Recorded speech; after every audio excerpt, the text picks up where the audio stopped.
tapos na ang duty ko kaya napatawag ako sa inyo. Hinihintay ko na lang yung kapalitan ko. Ang tagal nga eh. Kamusta na kayo dyan? Kamusta si Itay? Nak, ito nga kagagaling lang namin sa clinic. Nahilo na naman ang itay mo. Tinakbo namin sa emergency room. Dahil inikip na naman ang dibdib. Bakit na naman? Na paano daw? Tumaas naman ang presyon habang nagkukumpuni sa talyer. Buti nga, may naitabi akong pera sa naipadala mo. Ilang beses ko bang sasabihin sa inyo na tigilan na ang paggawa sa talyer?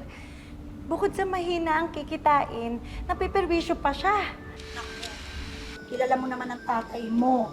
Hindi napipirmi sa bahay. Hindi mapakali nang hindi kumikilos at nagtatrabaho. Ako naman, ang Itay talaga, napakahirap naman talagang pagsabihan. Kaya nga ako nagpapakahirap dito sa Abu Dhabi para hindi na kayo mahirapan dyan. Naipakausap nga ako kay Itay. Itay naman, alagaan niyo naman yung sarili niyo. Ang layo-layo ko sa inyo para bantayan kayo palagi. Na, huwag mo kong intindihin. Ikaw ang mag-iingat kasi nasa malayo ka. Sige, Tay. Bukas, magpapadala ako agad ng pera sa inyo. Pandagdag dyan sa pambili niyo ng gamot. Ha? O sige na, may trabaho pa ako. O, ingat kayo palagi dyan, ha? Sige, bye-bye. Buti naman dumating ka na. Late na ako sa klase ko sa gym. Believe talaga ako sa'yo. Sobrang sipag mo. Ilang building ba pinapatayo mo? Ang dami mo yatang binubuhay. Kailangan na kasi naming maipa-angioplasty si Itay. Ako na lang naman kasi ang nakakatulong sa mga magulang namin na matatanda na sila. Tapos may pinag-aaral pa ako mga kapatid ko. Ganun ba?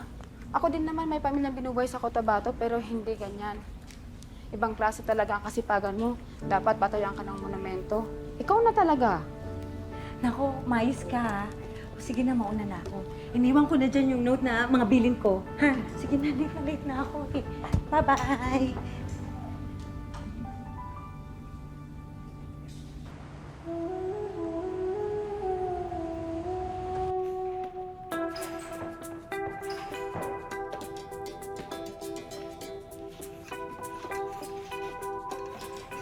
Do another set, then rest for 2 minutes, and do the cardio, and then we're done. Okay? See you tomorrow.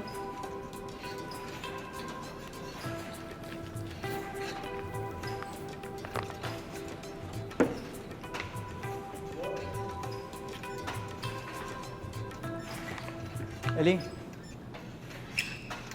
Hi. I think you've already met Ibrahim. Ibrahim. He will be your student.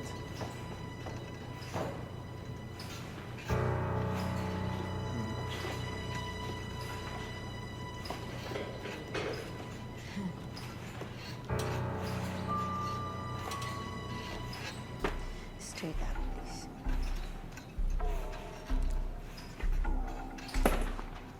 I apologize for what happened the last time.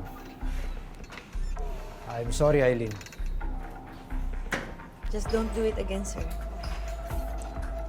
Are you free tonight? I'm not going out with you, sir. Sorry. No. I am inviting you to my party at the lounge. It is my birthday. Ah, happy birthday, sir. Thank you, Eileen. Please come to my party.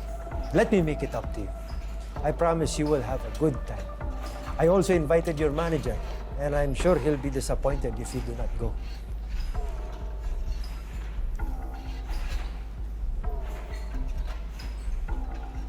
I will see you tonight.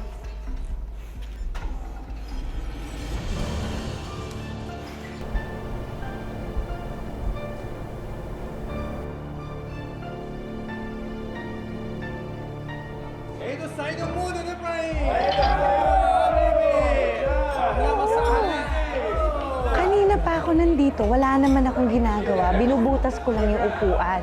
Dapat kasi sumama ka para naman may kausap ako. Paano? Wala naman akong kakilala dito. Eto naman, hindi naman ako inimbata dyan. Enjoy ka na lang dyan. Malay mo, dyan mo matagpuan ang future mo.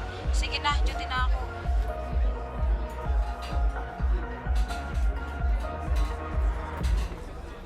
So happy that you're here. Happy birthday. Thank you. Here, let's drink. Go. Yes. It's plenty more.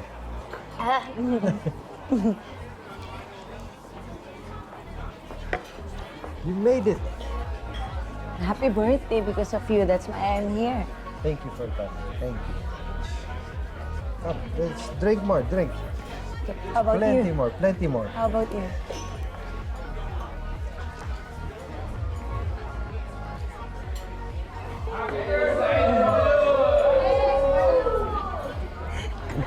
Are you okay, my friend? Same. Yeah, I need to go. Sorry, Ibrahim. I have an early work tomorrow. Oh, let me drive you home. No. I can manage. Oh, it's okay. I- Ay. Oh.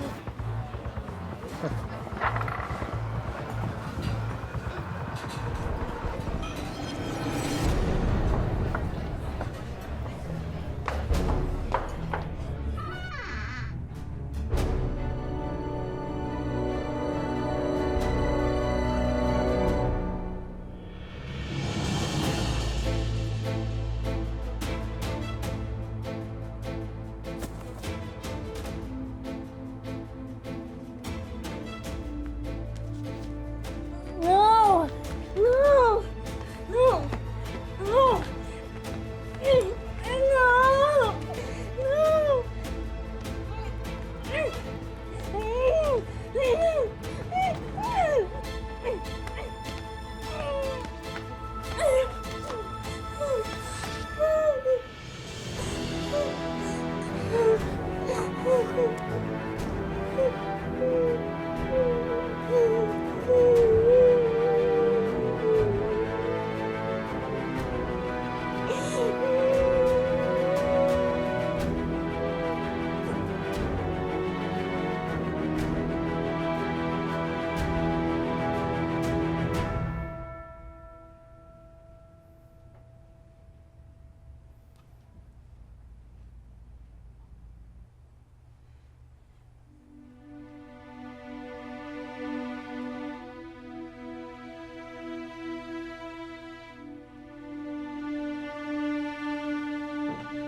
Walang ka!